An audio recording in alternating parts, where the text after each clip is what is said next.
What's up, everybody? Holy, we are zoomed in. I'm so zoomed in. Same. Holy. Well, we're just gonna have to deal with that for now.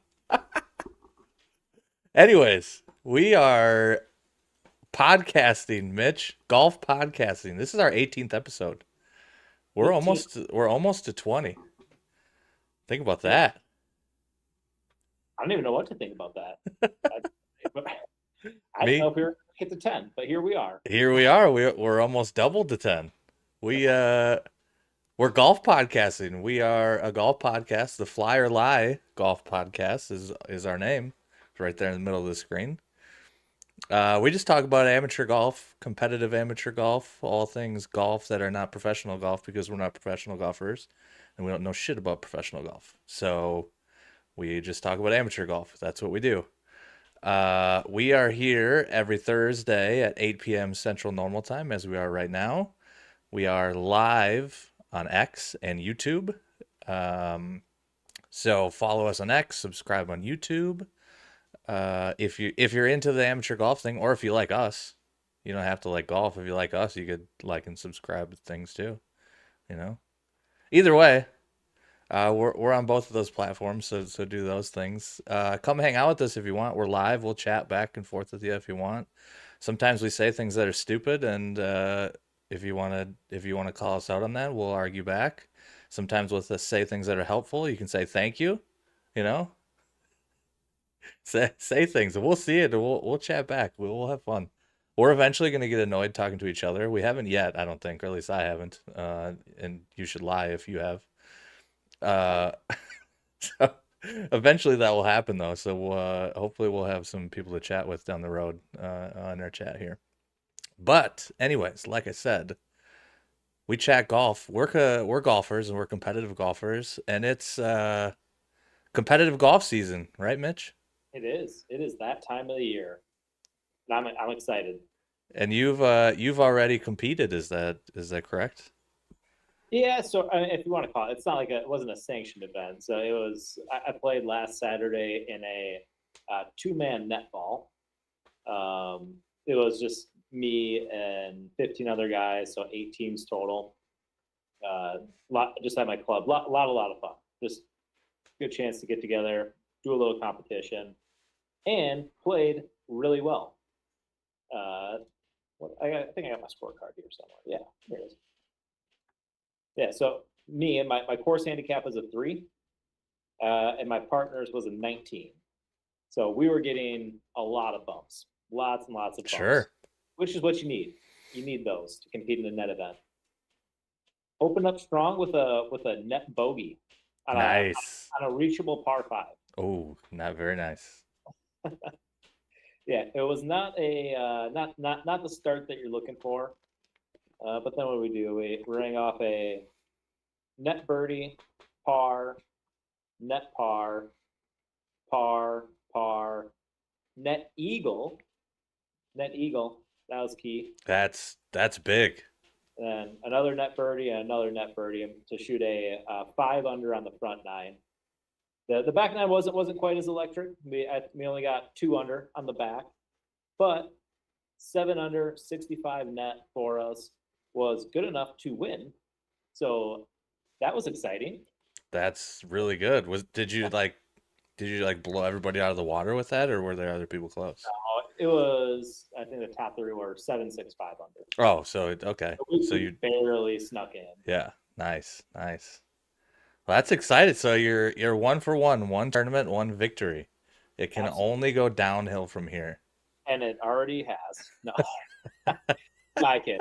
The game is trending up. The game is trending up. We're Good. feeling good. Coming in on a high. We got men's league starting next week. Nice.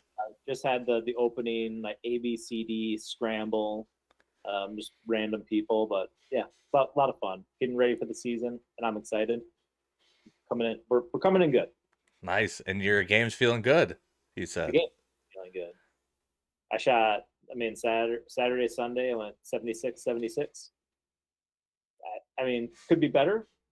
Left a few out there, but I'm not upset. So we'll keep it running. Yeah. It's early season. I mean, if I'm shooting right around at 76 to 78, quite a bit, I know those low scores of near par to just maybe under par this year, hopefully under par this year. I haven't shot under par in like 4 years, I think.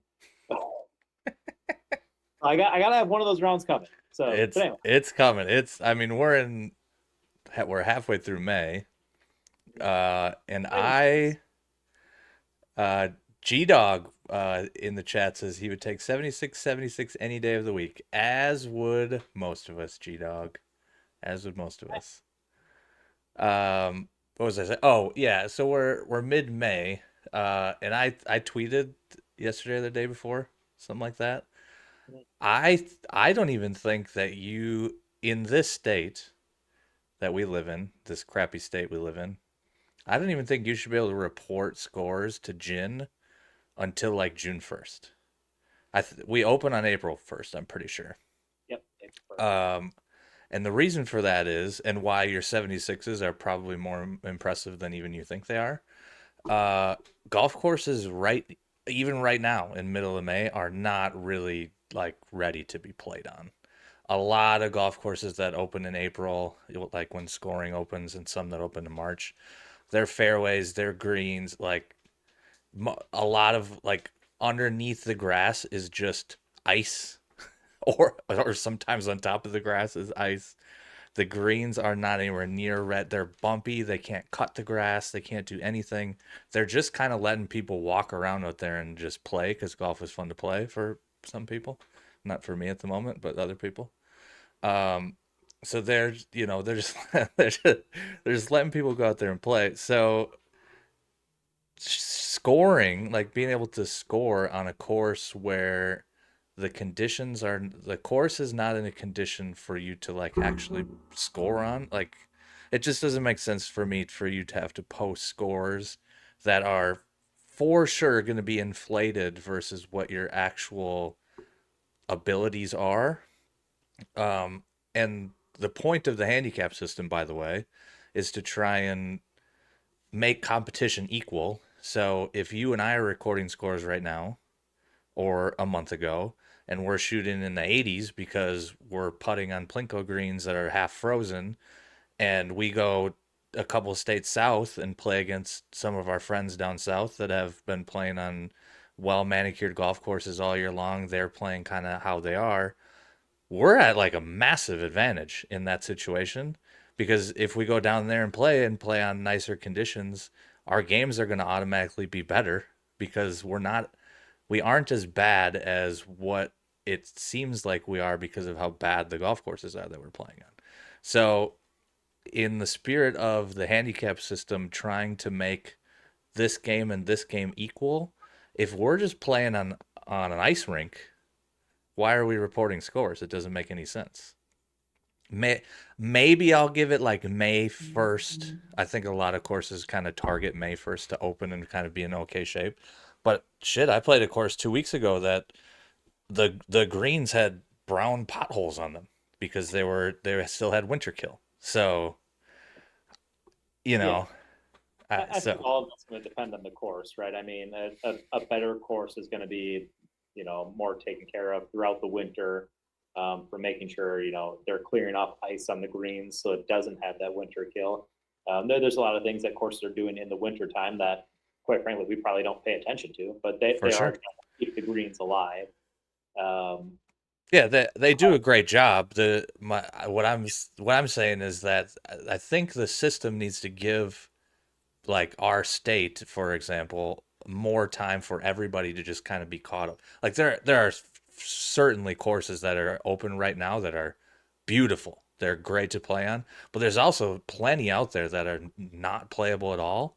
So True. then that's the same situation where, and a lot of those courses, by the way, are the that are not really playable are like the city municipal courses that don't have the same budget as the other courses. So if I'm a person that has to play budget friendly golf and I have to go play that, and you're a person that can play the $100 rounds anytime they want, again now our scores are not equitable even when we're playing on the same days because again I'm going out there playing on winter kill greens and you're going out there playing on good greens, we play a match, and I probably have an advantage because I've been recording inflated scores, and my handicap probably is higher than it should be.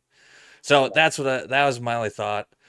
Uh, Actually, there's a long roundabout way of saying that your 76s, I think, are really fucking good. I think you're only saying that because your scores have not been. No, But and before we get to that, I will just say, like, I understand what your point is about trying to open up later, because I think that the better argument would be it gives people more time to get out and practice and get their that too, warm. yeah, Because I mean, most people, they might spend a little bit of time in a simulator, but to be frank, simulators are expensive. They're like $60 an hour to go hit at a simulator, for sure. and and it's not as good for your game. But my point is that so they might only hit the simulator anywhere from 5 to 10 times throughout the winter. So, and a lot of people, that's the only ball they're going to hit because they don't have access to, hit a net or whatever inside their house. Um, so giving people that extra, let's call it a month, just to be outside, being able to hit balls, being able to kind of get back in the groove, I think it'll help prevent a lot of people's handicaps inflating in the first place. Yeah, Because I mean, me right now, I at my low last year was 1.3. I ended the season at 1.9, but right now I'm up to a 2.6 yeah, because especially in the spring in the Midwest, it is windy, it's cold. Like you said, the golf courses aren't great. Like my course that I play at, we had a lot of rain, so the typical rollout you get was not there. My ball was plugging with a driver or just bouncing out like a yard, and now it's starting to firm up and it's getting that 20, 30 yards of rollout. yep, So now where I might have had a 5 iron in, now I got a 7 iron in. That's a big difference. yep, 100%, yeah. Yeah, but So yeah, so yeah, I see your point there. yeah, and I got a little bit of pushback by a friend on Twitter that was saying, well, if we're only recording scores for 4 months of the year, then that also kind of sucks. Which fair, but also you should just be recording scores that are up. You're playing in a situation that is similar to what other people are playing. Now, obviously, you have like the one-offs where like the weather is super bad, or you go to a course and the greens are punched and you're still going to record that score for some reasons. People do that. I don't, but some people do that. Whatever. That's like a one-off thing. Right now, that's like this is an everyday thing. So you are just automatically inflating your handicap. You said it happens to you. It happens to me every year too. Mine is on the way up. Um, but it happens to me every year too. Mine, I started last year at a point 0.8, and I at mid year was in like the mid twos, and then got it back down to a 0.7 by the end of the year. So, anyways, yeah, that was a rant. Just, but the main point of that was to say that I think your 76s are really good. Yep. Uh, G Dog says April is too early. I would agree. It says he thinks May 15th, which is today, is more realistic.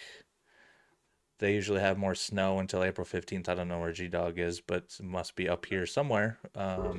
Yeah, So yeah, yeah, Duluth, north of Duluth. gotcha. Okay. Yeah, I mean, makes sense. So, uh, anyways, so you're playing good golf. I'm not. Yeah. Do you want to What? go there? I saw you send out one of your scores, and it was bad. Oh, what is going on, dude? Yeah, I shot 89 the last time I played. As a point seven, well, it's not a point seven handicap anymore. It's let me give you the actual number just for funsies. You better not be inflating this on purpose for net events. Then I'll call you I or really so soon. I actually I haven't reported any scores yet this year. So the handicap I'm playing with next weekend is the point seven. 1.5. So it's not terribly high yet, but it's getting there. Anyway, uh I've been saying for 3 weeks now that the golf is bad, and it's all driver related, really, which I've been saying. Uh, and it's been very strange because for me, when I'm playing bad, it's usually all bad. Drivers bad, irons are bad, wedges are bad. I'm always a bad putter, so whatever, that doesn't matter. Uh, but strangely enough, I'm putting bad because I don't practice it, which I practiced 3 days in a row now, Mitch. So I might be rolling in some putts by next weekend. Hey, we're on to something. I might be rolling in some putts next weekend. But the irons and the wedges were have been really good. So if I get my tee shot in play, I'm scoring. If my tee shot does not go in play, I am not scoring. So what happened with the 89, I had three legitimate penalties off the tee. Well, full well, I had seven penalties off the tee that I'm going to count, which is Oof, how this 89 happened. dude, you can't play that way. Three. Listen to this. So three of these were legitimate balls that were out of bounds. Second hole hit dead pull left out of bounds. Hit another one on another hole into the water, and hit another one dead left out of bounds. So three legitimate penalties. I'm saying seven because there were four others that were so bad that they were basically penalties, like the results of them. The first one, first tee shot, topped it. Made par though. Made, Well, see, that's fine. made par, but it's like a short par five. So if I had hit it good, and it was a little bit downwind, if I had hit it good, I probably would have had like an 8 or a 9 iron into the green. That's how short it is. Yeah, So so you, topping that off the tee is a legitimate penalty. That's one, and the other three were all left misses as they all have been, but they were just bad enough left misses where they didn't go so far left where they were okay, like I've been saying has been happening. They were just bad enough to be underneath pine trees. So I had three chip outs from underneath pine trees that's essentially a penalty. So I'm saying seven penalty shots from tee shots out of 18 holes. That's a really good way to shoot 89. yeah, yeah. I mean, and that's what so many people, all the statisticians. I mean, you talk to Lou or whatever on Twitter or listen to his podcast. Hack it out golf podcast. Um, what they're constantly trying to hammer home is off the tee. It's just about getting into play. Like it's about avoiding penalties and avoiding uh, what am I trying to say? The shots that you just have to chip out, like Yep. because that basically is you're giving up a stroke because you have no ability to advance it towards the green. So yeah, to score better, you can't have that. So Yeah. what I want to know more about is this a technical issue? Like, are they just being hit poor because of technique? Are you trying to hit driver when you shouldn't be hitting driver? Like, is it necessary to hit driver, or will driver potentially bring hazards into play? Like, what's going on? Yeah, so I realized it on the range. So I shoot 89 and I'm like I'm going to stop playing golf if I shoot 89. I realize 89 is a good score for some people. It's not a good score for me. So I'm like I'm going to have to be done for a while if this is what I'm going to do. So I go to the range and I have one of those range sessions that is a light bulb session. That just hit ball and you hit the ball and you sit there and think for a second or more or like 5-10 seconds. What just happened there? Or even longer. What just happened there? Okay, interesting. Hit ball again. I probably hit 30, 40 drivers, which I usually don't hit that many on the range. One, because most ranges I go to aren't long enough, good for me. And two, I get tired pretty easily. So, anyway, so hit one, thought about it for a while, what happened there? Hit two, thought about it for a while, what happened there? Hit three, thought about it for a while, what happened there? All three of these, I'm aiming at this flag directly in front of me. It's a big white flag. All three of the first three that I hit, dead over the flag, dead straight. Huh, that's interesting. Hit a few more, ball sort of starts tailing left a little bit, and I start thinking more. I'm like, this is kind of the ball flight I'm seeing on the golf course, but why is my ball going out of bounds? And then here's where the light bulb happens, Mitch. Instead of the white flag, I picked another section of the driving range that I usually do, and it's like this wide open section. There's a tree line, and then a wide open section, and then the members tee. So there's a section that is like a fairway wide. So I'm like, okay, that's a fairway out there. I'm going to try and hit that fairway now instead of just using this white flag as my target and then kind of watching the ball fly over it. So I do that. I set up to the left side of the fairway, and the ball goes left and goes into the trees. Light bulb, Mitch. I'm aiming left. Who would have thought that your aiming point is bad? Yeah. So and the reason for this, uh, in the past, last year, I really started hitting the ball straight and actually with a little bit of draw. But in the past, I always saw a fade, and with my irons and my wedges, I mostly see a fade or it's a straight ball. I hit it like a really, really straight ball. Um, but if the ball's curving for the most part in the past, it's going left to right. So what does a left to right hitter do? They aim up the left side a little bit. So that's just ingrained in my brain. When I step on the tee, I see the middle, I see something a little bit left, pick something a little left, I'm going to see that ball going at that and then fading, and then it's going to be in the middle of the fairway. Well, I'm not hitting a fade. So so the balls that I'm hitting good are ending up in like the left rough or left-ish fairway, and the balls that are bad are ending up underneath pine trees.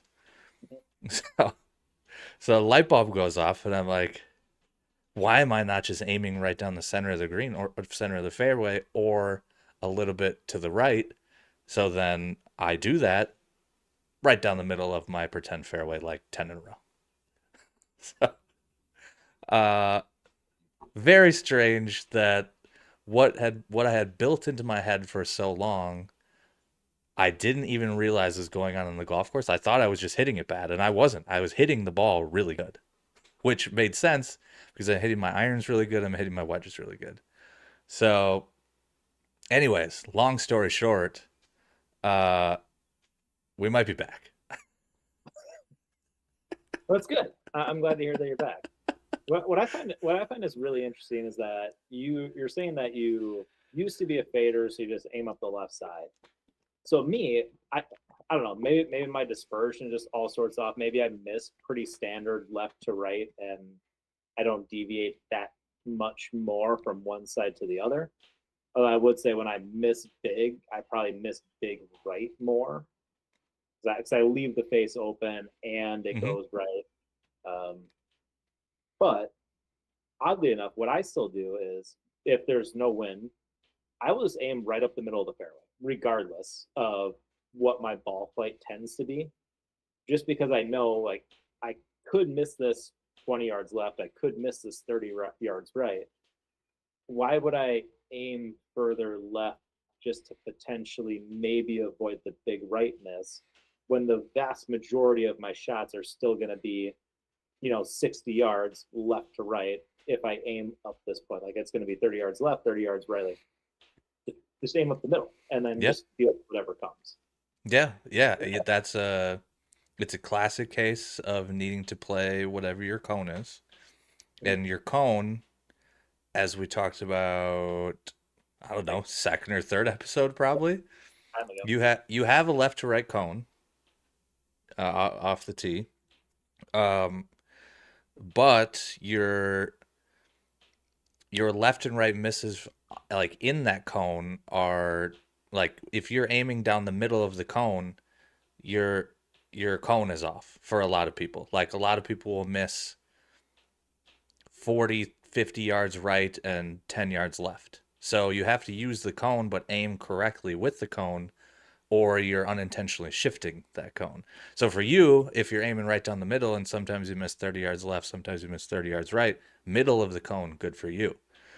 Uh, for me in particular, if I put my cone out there and and mine is the same actually right now probably it's 30 on either side and now I'm aiming up the left, I miss on the 30 underneath the trees. So I'm actually probably doing the same thing that you're doing. I have just shifted my cone is what happened.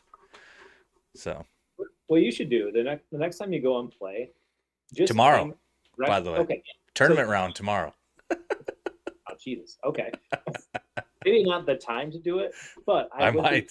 and just having you just aim directly down the middle of the fairway, directly down. Pick your spot directly down the middle, regardless of what you think the ball flight is going to be. Just aim right down the middle. That is actually my plan.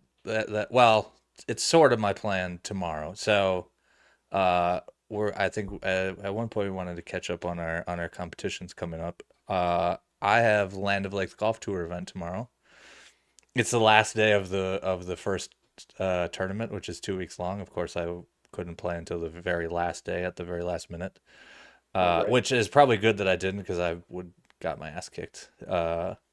So anyways, tomorrow my plan is to just play it straight down my cone, which is shifted on a few holes, but for the most part, I'm just gonna put the cone out there and I'm gonna aim down the middle, and then we're gonna see what happens. I got my book right here. I was working on that earlier, Mitch. It has does this one, do I actually have cones in here? Sometimes I put the cones in, sometimes I don't. Over. Mm, What I do is I see like there's one hole in particular, and I still got to get you down here to play. But hole two, it kind of there's a creek that runs through it, so like really short. The creek winds around the front, and then it goes down the left side, and it kind of like starts to hug back to the right before going back to the left, kind of swirling through the hole. But the fairway pushes you up the right side, and you have to carry these bunkers and then mhm. stay away from the left side. So I mean, on that particular hole, I will aim up towards the right center of the fairway, Yep. just because if I push it right, that's going to end up in the rough. It's probably going to be a really shitty spot that you don't want to be in because it's really difficult to hit the green from over there. Just because of the way the angles are, you end up having to carry a bunker and you have to land on a downslope. Just really difficult to hit the green from that angle. But you get to avoid the entire hazard on the left, which is a big which bonus. is which is the point. Yeah, yeah. So the course I'm playing tomorrow has it doesn't really have hazards to avoid other than the 10th hole. There's water to avoid. Otherwise, it's a pretty wide open golf course, which is going to be good for me if I do have some bad misses. Um, but it has tree problems, which I'm just the way I've been hitting. That's basically a penalty for me now. Yeah, So man. here's a good example. In this book, I made this one so long ago that I actually didn't even print like the GPS. I actually drew the fairway by hand. Oh, there we go. So up down this line, all Yeah. trees, if you're underneath these trees, complete dead G's. So I have this little circle right here. That is my driver target right there. So it's Okay. basically right side of the fairway is the like my target on that hole. But that is like it will be like the center of my cone. Okay. So Because normally, so if I wouldn't have figured this out and I would have played this, I would have aimed I would have aimed over here. oh yeah, and then you're just gonna And then I be, would have been over here and on that par 5 right there, I probably would have made 5 or 6. and that's how That's it's won. the by the way, that's the infamous albatross hole. That hole I just showed you there. Oh, For that's the one our fighting my albatross. my friend Lee, yeah, that's the hole he made it on right there. Needless to say, he didn't hit it in those trees. So interesting enough, when we were talking about discussing this topic of somebody like you who understands the cone, understands how to aim, so you know what that is, and you understand how to tell somebody how to implement it, but you're obviously struggling to implement it correctly yourself. So I looked this up to figure out there's got to be like a psychological background to this. Sure. Of course there is. There always is. It's been studied for like the last 70 years. But anyway, it's called the expert performance paradox. Okay. So essentially, it's people who are very knowledgeable about a specific subject. They can explain it to people and teach people how to do it, and then it can explain it in excruciating detail. But when they go out to try to apply it themselves, they can't do it for whatever reason. They, they, Yeah. they just struggle to actually implement the things that they know. Yeah. And it's probably why you see so many, most of the great golf coaches who coach pros and all this, they're not pros themselves because they're not good enough. They can't implement the things that they know how to teach people to do. Yeah, for sure. Yeah, Which, there's a very famous slash popular line that I heard all the way back in dang near like elementary sports. Those who can't do, teach. yep, yeah, and it's true on so many levels. That's why I do get some frustrated a little bit with some people on Twitter who think that if you're not some X handicap, you're not a +3 or whatever, like, you shouldn't be allowed to coach. It's like, well, no, that just means that a +3 might be better at implementing those skills. That For doesn't sure. mean that the +3 is capable of teaching those skills, because teaching and doing are two very different things. Because you need to, as a teacher, you need to be able to understand what it is.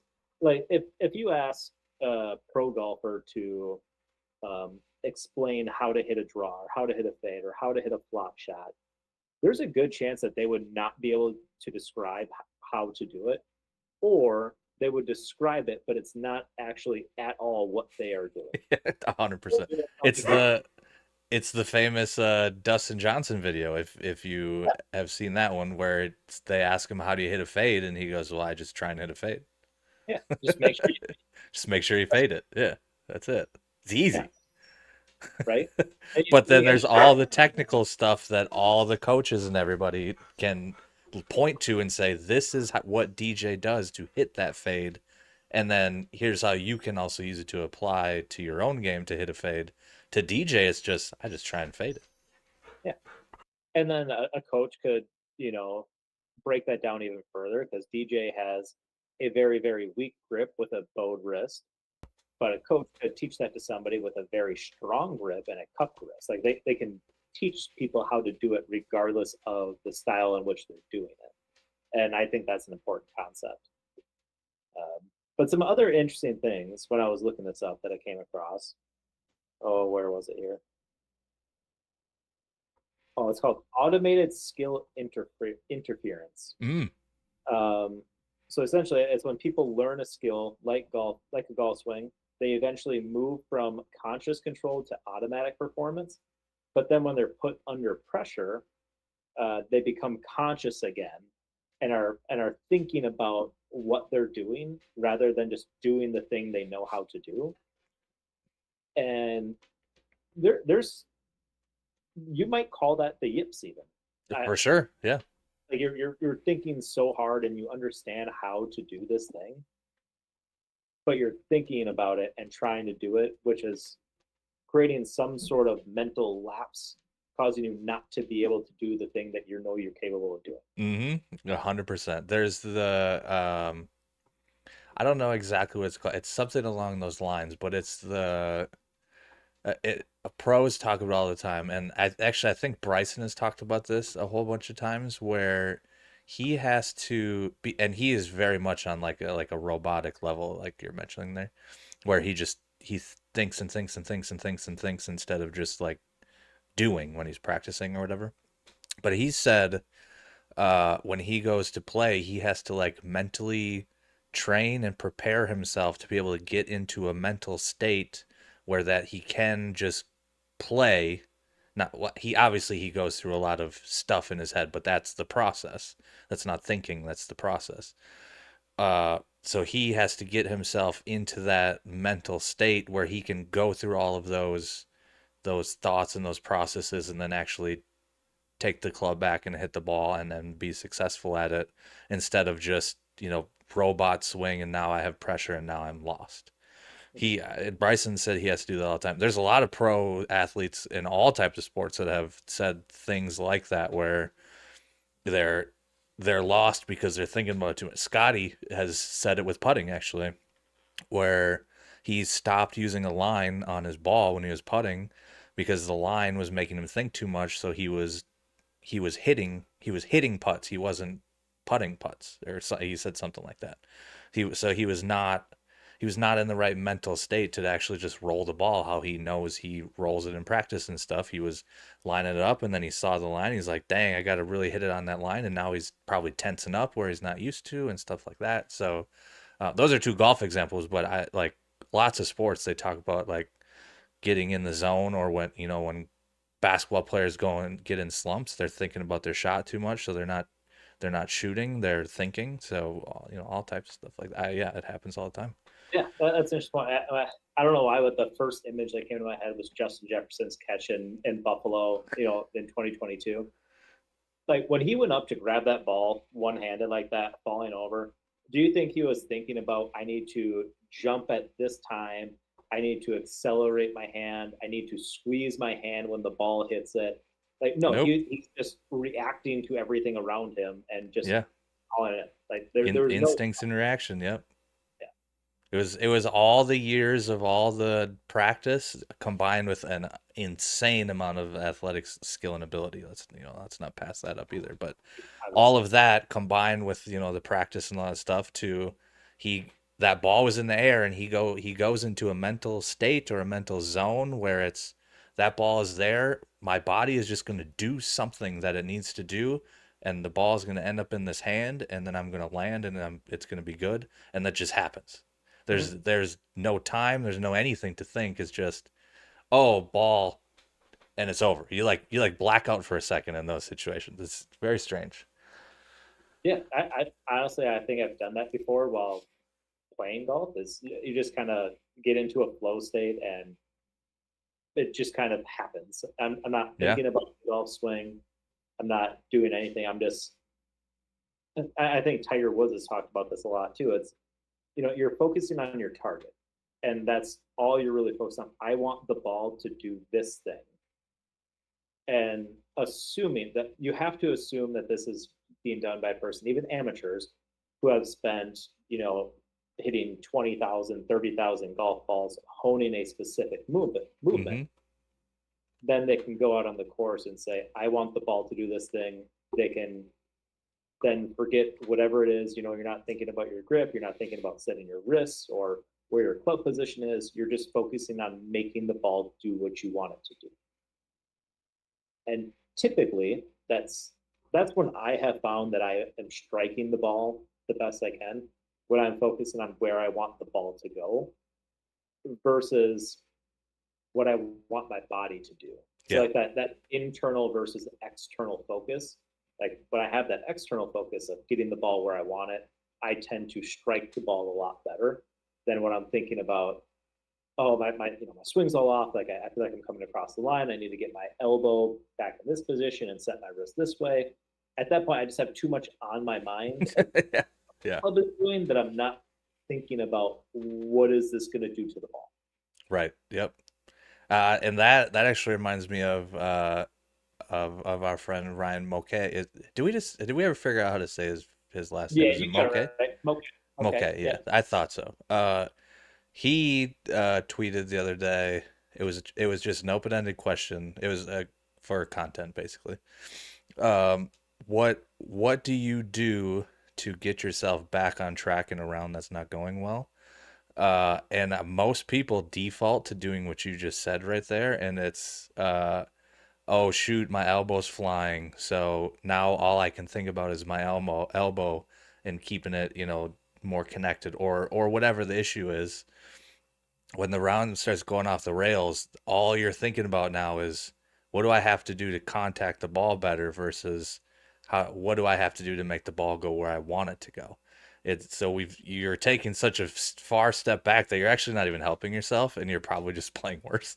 So I do that. I do that a lot myself. It's if things start getting off the rails, I'm like immediately in the mode of I have to figure out why, and then now I'm going to make sure that whatever that is I'm doing, and I'm not even actually thinking about hitting the ball anymore. I'm just thinking about doing that thing, and then if I hit the ball, like I'm actually surprised. So, which is weird to say, but you get to that point, it's like I hit the ball how I actually in my brain thought I should have before the round started. Now I'm surprised because that wasn't happening 20 minutes ago. So, Yeah. golf is crazy, man. It's well, it's kind of that same concept a lot of mental coaches talk about, right? Is like if a round's already off the rails, let's be honest, most people are just checked out there. It's Oh yeah. the 14th hole. You're like, for me, if I was like 12 over through 14, I probably have given up on that round. Other people might still be having a great day at 12 over. And, It's relative, yeah, for sure. all relative.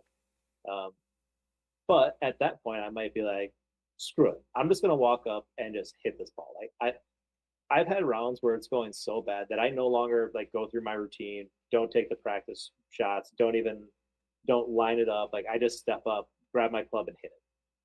And a lot of times I start hitting the ball a lot better Yes, sometimes you do, yeah. because I have zero care about where the ball is going, what's happening. I just want to hit the ball and And move on. over with. Yep, yep. Yeah, That's it's usually when I drain like, two birdies and three pars coming home or something stupid. Like, cool. yep, yep. Or it goes the exact opposite way, which is part of also my 89 issue the other day. Same, we're 13th, 14th hole, and it's like I don't care anymore. So not thinking about club choices, not thinking about anything, putting the ball on the ground, and I'm just hitting the par threes, just 200 some par three, just put the ball on the ground, don't put it on tee, hit the ball, move on. So get to the green, don't even like read the green, just hit the ball with the putt. So yeah, it's Yes. I don't know if I'm that bad. Like, I still have a general sense, especially if it's a course I play a lot, like my home course. Like, if I get to hole 17, I know it's a 9 iron. It's just a 9 iron for me. Depending on how hard I have to hit it, is where the pin is. But I know it's a 9 iron. I can just step up and hit it. I know how the green likes to break typically, so I don't really need to read it. Like, I can just grab a general line and go. But yeah, I've had plenty of those days. yep, yep. And for me, and by that point of time, there's also my bag is heavy with beers from the beverage cart too. So That's a fair point. also doesn't help you swing better. So No, no, it uh, does. Well, some people it does. But so there is it might have been Lou. We love to talk about Lou. It might have been Lou that tweeted there was like an actual study done of the amount of beer. I think they just did beer. But it was the amount of beers that a select group of people could get to, and as their performance increased, so there was like clear performance increase after like a beer, two beers, three beers, and then there was a level, and I don't remember the level. It might have even been like three, but there was a level where you hit the third or the fourth or the fifth, and then just auto decline. It's like straight down to like dead. yeah, It's like I'm really good, really, really, really good. It's like you're just climbing the slope slowly, and then you get to the one and gone. It's over. I think I think it was him that it was like a real study that somebody did, and well, like with a I believe whole large group of golfers, and it like worked for everybody. yeah, because I even remember back when I used to video game a lot. Playing Halo 3 back in the day as a dumb teenager. But we used to obviously drink because we're dumb teenagers. Of course. But it was like two or three beers, and like we were really good. Like I don't know what it does to your brain. If it helps you focus, or maybe it's just because you're more relaxed and you're not thinking as much. You're just kind of maybe I don't know. Maybe it helps you get into a flow state. I'd be really curious to know that study. But yeah, anyway, I remember it happened in Halo 3. I played golf with a couple of beers. Like, you do tend to get into like a little flow state and just kind of go. Yeah, I 100% agree. So yeah, who knows? I want to find that study. I'm pretty sure it was Lou. I don't know if I don't think Lou conducted the study, but I think he found it and he did his own analysis on it, which he does of anything that has numbers on it. So Sure. Will you chat? I'm gonna put this in Chat GPT. I'm gonna see if I can find it. You just keep talking about something. I don't we can talk about we want to cover what we're doing competitive wise coming up. So I can just start. because we're getting close to time anyway here. Um, so I have Mitch Land of Lakes tour tomorrow, and I might actually play another Land of Lakes tour event on Sunday because they're 2 weeks, Mitch, by the way. I don't really need to advertise it anymore because you can't get it in anymore until next year. But the events are 2 weeks long, which is awesome. So if you're a person that has a busy schedule and you're doing a whole lot of things and you have two kids that are under 4 years old and you have limited time to play competitive golf, it's a fantastic tour to be on. Land O'Lakes tour is the Minnesota tour. There's three in Chicago. There's one in Milwaukee, maybe one in Florida. They're all over. Anyways, uh, so there's this one in Minnesota. I'm playing the one tomorrow, which is the last day of the first tournament, and then I might play Sunday, which would be the first weekend of the second tournament.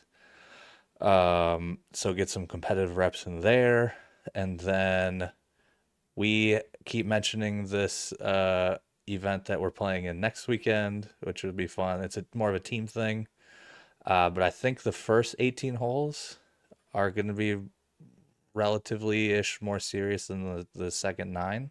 I don't know how serious, but it feels serious ish where people are kind of be taking a little bit seriously and trying to play their best instead of it being like a buddies trip where before you get to the first green you're already like six Trulies in, something like that.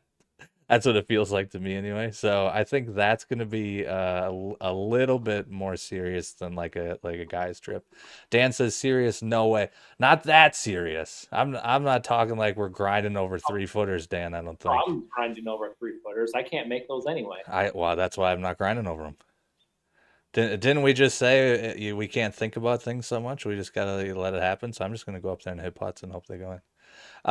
No, Dan, I didn't mean like yeah, like grinding over 3 footers and that. I just think it's on a scale of serious to non-serious. It's like right in the middle where it's like we're probably not going to be 10 Trulies in before we make the turn, but we're also probably not going to be like yeah, like grinding 3 footers and There's uh Guinness. and taking 10 minutes to aim point and all that stuff. So No aim pointing allowed. It's yeah. banned. It's banned there. Yep. Yep. Anyway, real quick before we Okay, continue, you got it. You got I it. find some information on the alcohol and motor performance. So there's two studies that ChatGPT found. One was the Yerkes-Dodson law in 1908, and it found a inverted U curve Mm. um, for so low arousal, understimulated, sluggish, moderate arousal, peak performance, Mm-hmm, mm-hmm. high arousal, stress, mistakes, poor coordination. So it's a small amount of alcohol. Yeah. It helps. A Yeah. lot of alcohol doesn't. Um, but then a better study that in 2010 in the Neuroscience and Behavioral Reviews Ooh. found that low doses of alcohol that brings your blood alcohol level to a 0.02 to 0.04%, so Okay. about 1 to 2 drinks for most people. Mm-hmm. It can reduce anxiety and loosen motor inhibition, which might help performance in low pressure, high precision sports like golf. I don't know. There's a lot of pressure, but that's not the point. For putting or relaxed swings, and then moderate to high dose is anything over 0.05%. That's when it can start impairing reaction time, balance, fine motor control, and decision making. Um, and then the one, I wonder if this is the one Lou talked about. It was just an informal one by Golf Digest. That might have been the one. Had golfers drinking 1 to 6 beers while playing, and then 1 to 2 beers, they saw improvements, and then it plateaued around 3, and then anything over 3, it kind of just went off. Yeah, yeah, that was the one for sure. That was the 1 to 2 to 3 improvement was going up and then literally just fall off a cliff dead. Yeah. So in other words, yeah, anything between like no more than your blood alcohol to a 0.04% can help you improve performance. But if you go over that cliff, it drops quickly. You're in trouble. Yeah. Anyway, Uh, this is what people come to this podcast for. that's right. I forgot how we even got there. Oh yeah, I remember how we got there because I was saying I got to the 13th hole and my bag got heavy of beers because I needed to drink my pain away. You learn something new every day. There's real things there. You do, yeah, yeah. It's real. You know what? Maybe I'll do tomorrow. Uh, I'll try and have like a beer every third or fourth hole, and that should keep Well, my blood alcohol content right in that perfect range. Maybe I'll play really well. maybe go for like every 6 holes, one beer for every 6 holes, All right. or one in the first three, and then you can have one more on the front nine, How and then about you can one while I'm warming up? One during the warm up. That'll get me juiced a little bit. And then one through the first six. Yeah, I like where this is going. and then one through the next six, but then no more after that. Then no, So that'll yeah, get you three. Although I think you drink a little bit more than me. Like I could have like two, and that's it. yeah, You could yeah. probably do about four.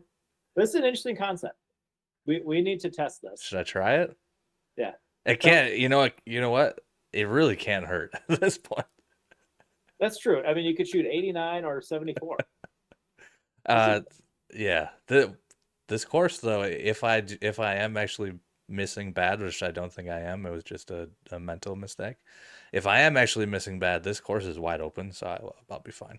The only problem is, actually, we've talked about my one single round for like half this show, so this is fun. Uh,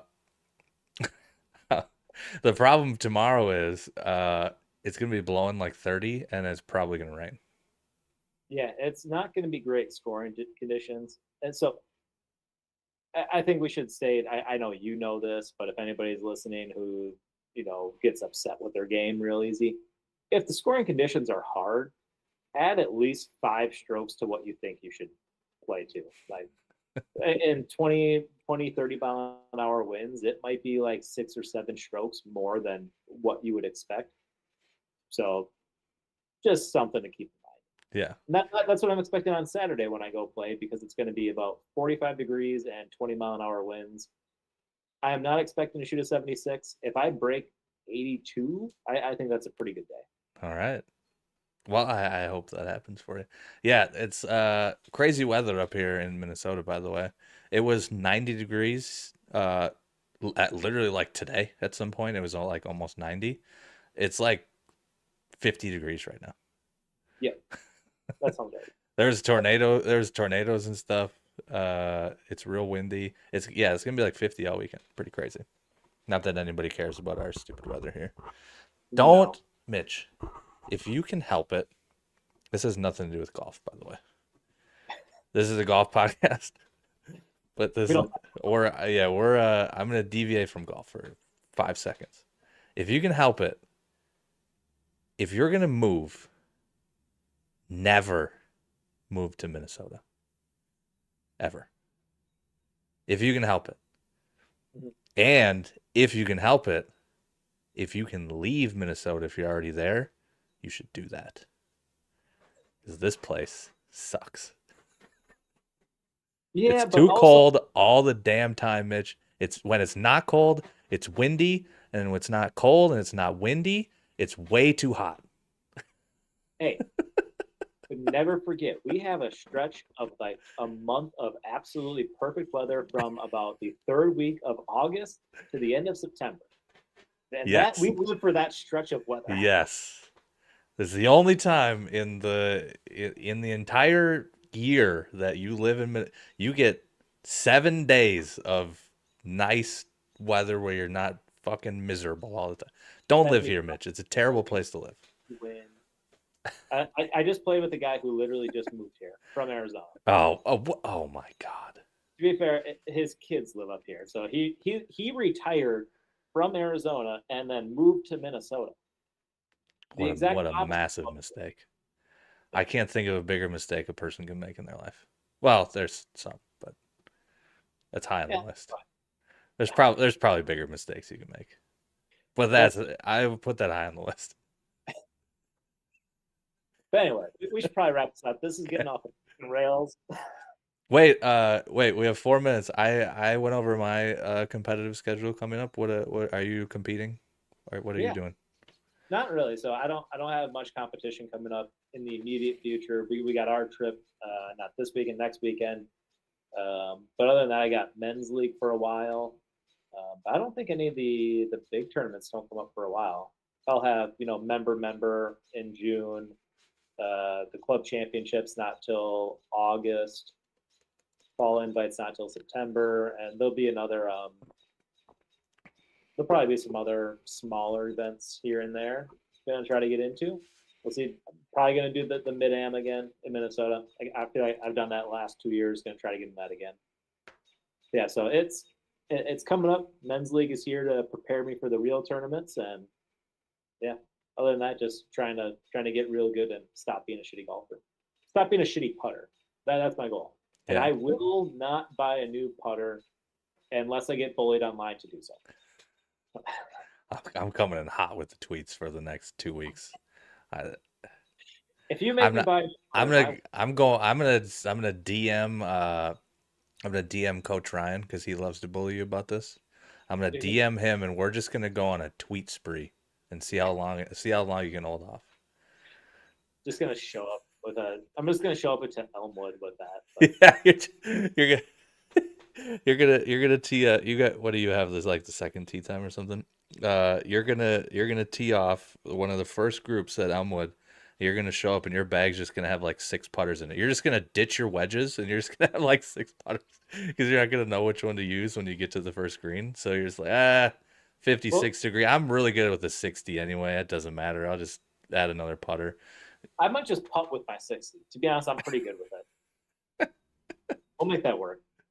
I'm getting really good at putting with a hybrid off the green. Really good. I To could the never. point where I might just use my hybrid as my putter forever. All right, we gotta wrap this up. This is so bad. People should not listen to us at all. But you should absolutely subscribe, Yeah. follow us Don't on listen. Just click those buttons that, yeah. click the buttons, comment, share. It's good for the algorithm. Come hang out with us every Thursday night. We try to talk golf or go off the rails on whatever nonsense is disrupting our lives. But we Yes. appreciate you guys hanging out tonight. Looking forward to more, and we'll see you next week sometime. Yes. What Next time? week, Thursday, 8 p.m. Central Normal Time per usual. Goodbye.